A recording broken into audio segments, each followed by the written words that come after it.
আসসালামু আলাইকুম viewers, welcome to my channel Kamrun's kitchen recipe. আশা করি ভালো আছেন। আমিও আল্লাহর রহমতে অনেক ভালো আছি। চলে আসলাম নতুন আরেকটি মজার রেসিপি নিয়ে। আজকে আমি তৈরি করব কুমড়ো বড়ির একটি তরকারি। আপনাদের কাছে নিশ্চয়ই তরকারিটি অনেক ভালো লাগবে। কুমড়ো বড়ি অনেকেরই পরিচিত। আমার আজকের এই রেসিপিটি যারা নতুন রাঁধুনি তাদের জন্য। আমি কুমড়ো বড়ি যেভাবে রান্না করি সেটাই আজকে আপনাদের সাথে শেয়ার করছি। তো চলুন শুরু করা যাক আজকের রেসিপিটি। এই মজার রেসিপিটি তৈরি করতে আমার কি কি উপকরণ লেগেছিল চলুন তা দেখে নিই। রেসিপিটি তৈরি করার জন্য আমি এখানে 5-6 পিস মাছ ভালোভাবে ধুয়ে নিয়েছি। কিছু কুমড়ো বড়ি নিয়েছি। এর সাথে এখানে 5-6টি লম্বা সাইজের বেগুন, একটি বড় সাইজের আলু ধুয়ে কেটে নিয়েছি। বড় সাইজের একটি পেঁয়াজ কুচি, 1 টেবিল চামচ রসুন বাটা, 1/2 চামচ আদা বাটা এবং 1 টেবিল চামচ হলুদের গুঁড়া ও 1 টেবিল চামচ মরিচের গুঁড়া নিয়েছি। তো চলুন চলে যাই এবার আমার কিচেনে। প্রথমে আমি মাছগুলোতে পরিমাণ মতো লবণ এবং 1/2 চামচ হলুদের গুঁড়ো দিয়ে ভালোভাবে মেখে নিচ্ছি।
এবার পেঁয়াজের মধ্যে দিয়ে দিচ্ছি 1/2 কাপ পরিমাণ পানি। পানি দেওয়ার কারণে আমি যে শুকনো উপকরণগুলো দিব তাতে তা পুড়ে যাবে না।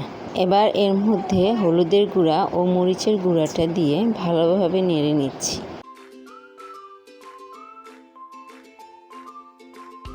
এবার এর মধ্যে কেটে রাখা আলুগুলো দিয়ে নেড়ে নিচ্ছি।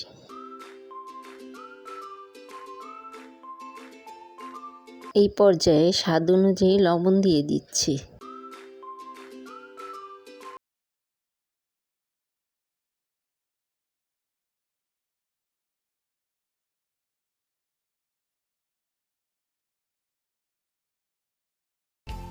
এবার আলুর সাথে কেটে রাখা বেগুনগুলো দিয়ে নেড়ে চেড়ে কষিয়ে নিচ্ছি।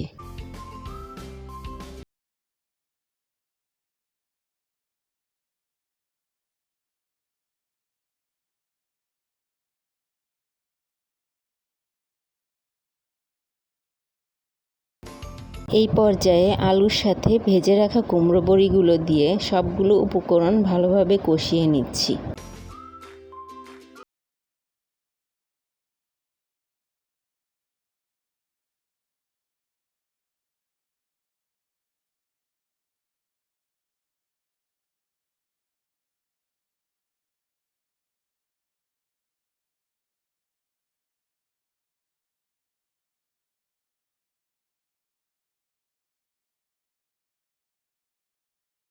কষানো হয়ে গিয়েছে, এখন পরিমাণ মতো পানি দিয়ে দিচ্ছি।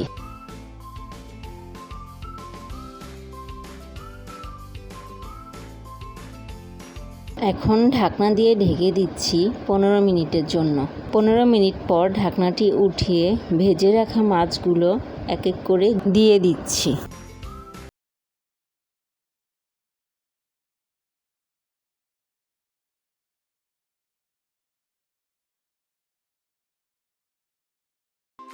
কুমড়ো বড়িগুলো সিদ্ধ হওয়ার জন্য ঢাকনা দিয়ে ঢেকে আরও 10 মিনিট অপেক্ষা করব। 10 মিনিট পর ঢাকনাটি উঠিয়ে নেড়ে দিচ্ছি। খুব সাবধানে নাড়তে হবে যাতে মাছগুলো ভেঙে না যায়।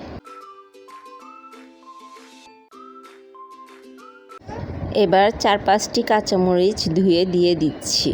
কাঁচামরিচ দিলে তরকারিটিতে সুন্দর ফ্লেভার আসে। তরকারিটি চুলায় আরও 5 মিনিট রেখে দিব। তরকারিটি হয়ে গিয়েছে, এখন পরিবেশন করে নিচ্ছি। দেখুন আমার কুমড়ো বড়ির তরকারিটি দেখতে মাশাআল্লাহ কতটা সুন্দর হয়েছে। আপনারা বাড়িতে কুমড়ো বড়ির এই তরকারিটি অবশ্যই ট্রাই করবেন। ভাতের সাথে কুমড়ো বড়ির এই তরকারিটি খেতে আমার তো অনেক ভালো লেগেছে। আপনাদের কেমন লেগেছে তা আমাকে অবশ্যই কমেন্টে জানাবেন। আজকের এই ভিডিওটি যদি আপনাদের ভালো লেগে থাকে তাহলে অবশ্যই একটি লাইক এবং শেয়ার করবেন। তার সাথে আমার চ্যানেলটি সাবস্ক্রাইব করতে ভুলবেন না। আজকের মতো এখানেই বিদায় নিচ্ছি। আল্লাহ হাফেজ। দেখা হবে ইনশাল্লাহ আগামী ভিডিওতে।